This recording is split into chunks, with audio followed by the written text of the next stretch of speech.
Hörbar, Wissen rund um die Herstellung von Sicherheitsventilen für unterwegs und zwischendrin.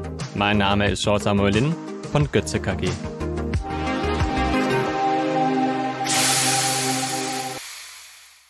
Globalisierung und die Erschließung von internationalen Märkten erfordern entsprechende Zertifizierungen. Was es für die Erschließung des amerikanischen Marktes bedarf, bzw. was die ASME damit zu tun hat, ist unser heutiges Thema. Mein heutiger Gesprächspartner, ebenfalls von Götze, ist Johannes Junke. Er schildert seine persönlichen Erfahrungen rund um die ASME-Zertifizierung. Herzlich willkommen, Herr Junke, an der Hörbar. Vielen Dank für die Einladung, Herr Lin. Sehr gerne. Herr Junke, Sie leiten bei uns im Unternehmen die Qualitätssicherung, sind zum einen mit den Zertifizierungen betraut, beziehungsweise auch mit der Materialprüfung, eingangsseitig und ausgangsseitig. Wenn wir uns die ASME-Zertifizierung näher betrachten wollen, zu Beginn an, für was steht ASME überhaupt, diese 4 Buchstaben? ASME steht für die American Society of Mechanical Engineers. Das ist eine Vereinigung von amerikanischen Ingenieuren, die alle 2 Jahre den ASME-Code rausbringt. Das ist ein Regelwerk für Druckbehälter oder wie in unserem Fall für Sicherheitsventile. Wenn das eine Vereinigung von Ingenieuren ist, die das herausbringen, sind das auch die Ingenieure, die dann ein Unternehmen oder ein Produkt auch prüfen und zulassen? Nein. Diese Aufgabe wird ans National Board übergeben. Das ist wiederum eine Prüforganisation, die dementsprechend die Prüfung von, in unserem Fall jetzt Sicherheitsventilen übernimmt, aber auch Druckbehälterüberprüfung macht. Das heißt, analog einer DEKRA oder eines TÜV Süd. Das ist korrekt, ja. Wenn wir abseits der Bedeutung der Buchstaben schauen, gibt es ja, wie Sie gesagt haben, alle 2 Jahre eine Aktualisierung des ASME-Codes. Ist das ein kurzer Code? Sind das mehrere Bände? Wie darf ich mir das vorstellen? Ja, das ist, also der ASME-Code heißt korrekt ASME Boiler and Pressure Vessel Code. Also das ist der Code für die Druckbehälterindustrie. Und er ist sehr umfangreich. Das ist auch der Vorteil an diesem Code, dass eigentlich keine Fragen offen bleiben, weil alles sehr präzise beschrieben ist. Und dieser Code besteht aus wirklich mehreren Teilen, nennt sich Sections. Und teilweise gibt es sogar in dieser Section wieder noch Divisions. Also es ist nochmal mehr unterteilt. Ich gehe ganz stark davon aus, da hat man gemerkt, dass das nicht in eine Codeausgabe reinpasst und Absolut. hat es dann aufgeteilt. Und dieser Code hat eben halt umfangreiche Forderungen zu Werkstoffen, zu bestimmten Produktgruppen, wie in unserem Fall Sicherheitsventilen, zu Druckbehältern, zu Schweißen, zu Schweißzusatzwerkstoffen. Wir halten fest, bei dem ASME-Code handelt es sich nicht um einen kurzen Code, sondern um ein ausführliches Regelwerk, was im Detail einzelne Produktgruppen oder Materialien entsprechend beschreibt und regelt. Wie sind Sie dieser Aufgabe entgegengetreten, damals, als Sie das erste Mal für Götze eine Unternehmenszertifizierung und Produktzertifizierung angegangen sind? Ja, ich habe natürlich erstmal versucht, für mich alleine diese Thematik zu bewältigen und habe dann, nachdem ich mir den ASME-Code besorgt hatte, ziemlich schnell gemerkt, dass diese, so wie Sie angesprochen hatten, Thematik sehr umfangreich ist. Und da man da nicht von vorne anfangen kann zu lesen, sondern im Endeffekt bei der damals noch Section 8, jetzt mittlerweile wurden die Sicherheitsventilnormen in die Section 13 überführt, dass ich da eben halt nicht vorne anfangen konnte, habe ich mir sehr schnell externe Unterstützung geholt. Und das würde ich auch jedem empfehlen, der noch nie mit dem ASME-Code vorher zu tun hatte, sich externe Beratung zu holen, weil es sehr viele Dinge gibt, die man dort beachten muss, wie zum Beispiel, wenn Sachen wie Shall auftreten, dann ist das quasi mandatory. Man muss sich da dementsprechend diese Codeforderung erfüllen. Also es geht bei der externen Hilfe, auch Hilfestellung, tatsächlich zu lesen, wie man compliant wird zu diesem ASME-Code in seiner jeweils greifenden Section? Das ist richtig. Man muss dabei betrachten, dass man ja diesen Code vollumfänglich erfüllen muss. Und die externe Hilfe hilft eben halt oder ist da eben halt hilfreich, dass man gesagt bekommt, wo man eben halt anfängt zu lesen und wie man dann zu dieser Compliance dementsprechend auch kommt. Alles klar. Wenn wir jetzt nochmal übergeordnet auf die Unternehmens- und Produktzertifizierung schauen, wie läuft die Unternehmenszertifizierung und Produktzertifizierung ab? Ich entnehme der aktuellen Erläuterung, dass die zusammen angestrebt werden.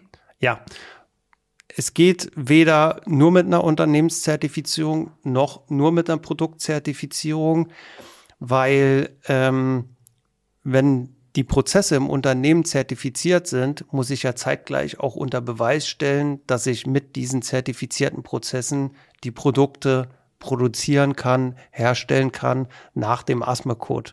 Und deshalb ist das eine ohne das andere nicht möglich. Sie haben es vorhin kurz angesprochen, die Sicherheitsventile ruhen in der Section, ich nenne es jetzt mal ruhen, oder es befinden sich in der Section 8, beziehungsweise wurden in die Section 13 überführt. Wie viele Sections gibt es denn? Es gibt momentan 13. 13 Sections, alles klar. Ich zertifiziere also das Unternehmen nach ASME-Norm und aber auch das Produkt nach der Section, dann jetzt 13? Das ist korrekt. Die Auditoren beleuchten somit interne Prozesse des Unternehmens, aber auch die Herstellungsprozesse des Produktes, was ich dann zulasse? Genau. Kernthema ist ein Qualitätsmanagement-Handbuch, was natürlich speziell auf die ASME zugeschnitten ist.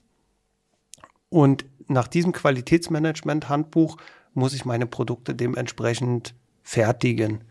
Und das bedingt natürlich zum einen, dass ich prozesstechnisch die Prüfschritte und die Regeln der Herstellung eines Sicherheitsventils einhalte, aber natürlich auch zum anderen, dass ich diese ganzen Prüfungen dann dementsprechend auch durchführe am Produkt.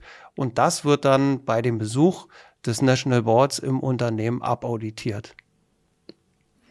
Das heißt, man bekommt Besuch von den Prüfern und die begleiten einem in der Produkterstellung? Genau. Das National Board begleitet einen von der Herstellung des Produktes, also von der Montage, über die Einstellung, über die Prüfung, über das Verblomben des Sicherheitsventils. Das National Board hat oder die Prüfer haben einen Produktionsprozess abgenommen und am Ende bleibt ein Produkt, was verplombt ist. Was passiert dann mit diesem Produkt? Dieses Produkt wird zu dem zertifizierten Prüfstand nach Ohio in den USA gesandt und dabei gegengeprüft und dabei wird abgeprüft, ob die Ergebnisse, die wir erhalten bei der Einstellung, ob die dort drüben ebenfalls reproduzierbar sind und ob dieses Ventil dann richtig eingestellt ist. Also halten wir fest, ein Prüfling, also ein Ventil, was ich neu zulasse, wird zweimal geprüft, einmal vor Ort in der eigenen Produktion, im tatsächlichen Prozess, inklusive oder unter Beobachtung des Prüfers und dann zusätzlich im National Board. Ja. Welche Hürden gibt es abseits des Lesens des Codes und des Prozesses in dieser Zertifizierung? Sind Sie weiteren Hürden begegnet? Naja, je nachdem, wie man aufgestellt ist und wie groß man die Märkte sieht, in was dieses Produkt geht, gibt es natürlich eine gewisse finanzielle Hürde auch zu stemmen, weil bei so einem umfangreichen Prozess kann man sich sicherlich vorstellen, dass das nicht ganz kostengünstig ist. Das ist sicherlich so. Die Kosten sind natürlich im Rahmen zu halten, wenn man selber sich zertifizieren lassen möchte, im besten Fall. Aber hinter den Kosten steht ja auch ein Potenzial. Was erschließe ich mir denn mit solch einer Zertifizierung? Sie erschließen sich damit ein Markteintrittskriterium. Wenn man sich jetzt vorstellt, dass die ASME jetzt für den nordamerikanischen Markt gilt, ist natürlich auch klar, dass Sie, wenn Sie dort ein verpflichtendes Regelwerk haben für Druckbehälter, in unserem Fall für Sicherheitsventile, dass Sie ohne die Erfüllung dieses Regelwerks nicht in diesen Markt gehen können. Also hinter den Kosten steht das Potenzial, das Produkt in Nordamerika verkaufen zu können, was ja heute noch immer ein großer Markt ist. Selbstverständlich. Ein konkretes Beispiel. Aktuell sind Sie im Zuge der Zertifizierung der Produkterweiterung der 4000er-Reihe 4020, um eine der weiteren Serien zu nennen. Welche Herausforderungen sind Sie in der heutigen Zeit bei dieser Zulassung begegnet? Bei der 4020 haben wir ja den Vorteil, dass die Unternehmenszertifizierung, die ist ja gültig und die halten wir ja. Insofern brauche ich für diese Baureihe nur die Produktzertifizierung zu machen. Die Produktzertifizierung als solches läuft so ab, dass man erstmal einen Pre-Test hat. Dabei werden gewisse Leistungsparameter beim National Board ermittelt. Man reicht einen Zeichnungssatz ein. Es wird eine Leistungsprüfung, eine Funktionsprüfung, Prüfung auf den Einstellwert hin vorgenommen, auf die allgemeine Funktion, auf die Dichtheit des Produktes und dabei dementsprechend geschaut, ob es mit den Codeanforderungen übereinstimmt. Dann als nächsten Schritt wird dieses Produkt im Unternehmen produziert. Da gibt es wiederum einen Termin mit dem National Board. Der Auditor kommt zu uns ins Haus und prüft im Unternehmen, das hatten wir vorher schon angesprochen, ob dieses Produkt die Anforderung erfüllt, so wie wir es im Unternehmen herstellen. Also ich habe einmal die Zertifizierung des Produktes drüben und ich habe einmal die Zertifizierung des Fertigungsprozesses für dieses Produkt im Unternehmen. Und dieses Produkt wird dann wiederum rübergeschickt zum National Board und wird dort gegengeprüft, ob es diese Anforderungen auch in der Produktion erfüllt. Herr Junke, vielen Dank für die Ausführungen. Kommen wir auf die Gültigkeit der Zertifizierung zu sprechen. Wie lange ist eine Unternehmenszertifizierung gültig und wie lange eine Produktzertifizierung? Und was erreiche ich oder was muss ich machen, um sie wieder zu erreichen? Eine Unternehmenszertifizierung hat 3 Jahre Gültigkeit und eine Produktzertifizierung hat 6 Jahre Gültigkeit. Um diese Zertifizierung zu verlängern, ist der gleiche Aufwand bei einer Unternehmenszertifizierung notwendig wie bei der Erstzertifizierung. Man muss wieder einen Antrag stellen. Das Unternehmen wird erneut auditiert, entsprechend des Qualitätsmanagement-Handbuchs und des ASME-Codes. Und bei der Produktzertifizierung müssen nochmal Prüflinge eingereicht werden beim National Board, welches aber vor Ort durch den Auditor abgenommen wurde. Der Vorteil bei diesen Laufzeiten liegt darin, dass man dadurch, dass sie 3 Jahre und 6 Jahre gültig sind, bei jedem zweiten Zyklus die Produktzertifizierung erneuern kann, wo man alle 3 Jahre die Unternehmenszertifizierung verlängert hat. Vielen Dank. Eine letzte Frage. Wird bei der Zertifizierung eines Produktes auch die Anwendung oder die Anwendungsbereiche mit betrachtet? Stichwort beim 4020er der Hygienebereich?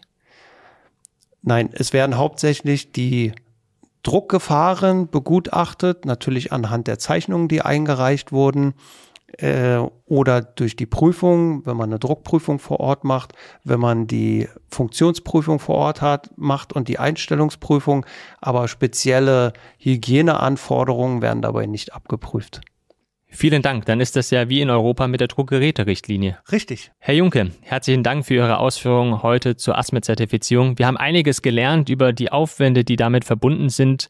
Die Dauer solch einer Zertifizierung bis zu einem Jahr für die Unternehmenszertifizierung und die erste Produktzertifizierung, aber auch über die Chancen, die hinter solch einer Zertifizierung stehen, nämlich der Markteintritt für den amerikanischen Markt. Herzlichen Dank, es hat mir sehr viel Freude bereitet. Mir auch, Herr Lind. Vielen Dank für die Einladung. Auch Ihnen, liebe Zuhörerinnen und Zuhörer, vielen Dank, dass Sie heute dabei waren. Ich freue mich, Sie bald wieder an der Götze Hörbar begrüßen zu dürfen. Hörbar, Wissen rund um die Herstellung von Sicherheitsventilen für unterwegs und zwischendrin.